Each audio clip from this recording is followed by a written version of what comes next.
On today's video, I'm going to be showing you how to install these ls1performance.com engine mounts. Now these is universal and they take your factory clamshell and adapts it, makes it work on the LS.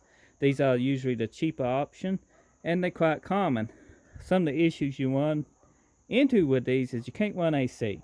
But if you're doing a non-AC car, these usually works out good, and you got these adjustments here to the center of the clamshell where you want it. But I found out the stock position using these is these last bolts here. Clamshell needs to be as far forward as this bracket will let it. That's basically the stock position. From here to here is, you know, on a small box Chevy. How do I know this? I got a small box Chevy I can measure, and I done put LS into the Gen Camaro using their measurements. So let's go ahead and install this. So those mounts come with some of these. These flat-headed fittings here is 6mm on this kit. Yours may be different, but anyway, they go onto your block here. These right here is for your clamshell. There should be 6 of them. Should be 8 of these. I recommend using Loctite on your bolts before you install them to your block to keep them from backing loose. You don't have to. Again, the bolts I'm using is 6mm Allen head bolts. You can see. And then torque them down.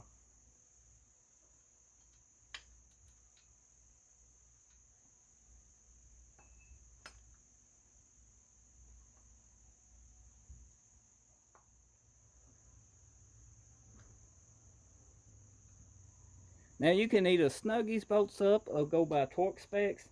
The torque specs I'm using today is just by feel. This is inch pounds, is not foot pounds, but you can use foot pounds. I say this goes up to about 20 foot pounds, so I'm probably going to go 20 foot pounds, then a snug, so probably around 30 foot pounds.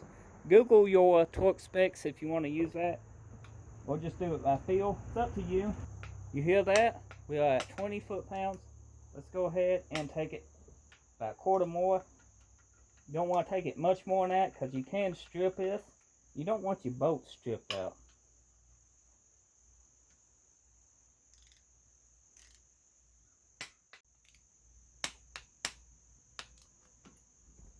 And the Loctite will pretty much keep them from backing out.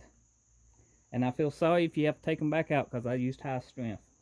The next step is using these to install your clamshells. Now I won't be installing clamshells on this motor 100%, so if I was, I would put Loctite on these too. Well, I'm just going to show you how it fits and stuff because the clamshells that I'm using today is for truck, and this is going in the car. And the truck clamshells, in case you didn't know, it sets a little bit taller, and we don't need the added thickness of this with a taller truck clamshell.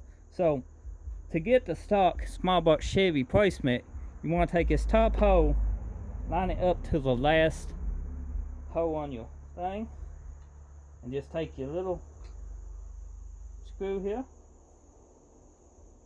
screw that one in, then your other hole should line up just like so,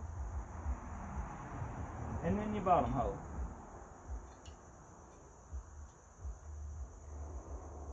Then you would torque this all down to specs. That clamshell should be fitted exactly where you need it for the stock small box Chevy placement. Now that you know the fitment of where your clamshell needs to be, if you custom mounted your engine mounts, or if it's going in something odd, you may have to use a different adjustment. But if you took a small box Chevy out, put one back in, then these holes right here I just showed you is what you need to use. So I'm going to go ahead and just screw these back in here so I can keep up with them. And when I go install the actual clamshells to this, since this is going in the car, it needs the car clamshells. And once I install them, I'll be good to go. I can put my water pump on, my accessories, and this engine is getting close to being able to drop in the second gen Camaro that it's going into. Be sure to drop a like, leave a comment, get subscribed if you're new, if you're a returning subscriber. Thank you for taking the time out of your day to watch another one of my videos. I really appreciate it. I appreciate all your support and all that good stuff. So thank you, and until the next video, I'll see you then. Hope you found this video helpful.